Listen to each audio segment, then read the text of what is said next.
عبد الله بن الزبير قال حدثنا سفيان قال حدثنا يحيى بن سعيد الأنصاري قال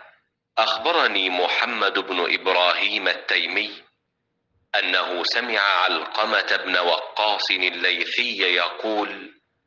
سمعت عمر بن الخطاب رضي الله عنه على المنبر قال سمعت رسول الله صلى الله عليه وسلم يقول إنما الأعمال بالنيات وإنما لكل امرئ ما نوى فمن كانت هجرته إلى دنيا يصيبها أو إلى امرأة ينكحها فهجرته إلى ما هاجر إليه।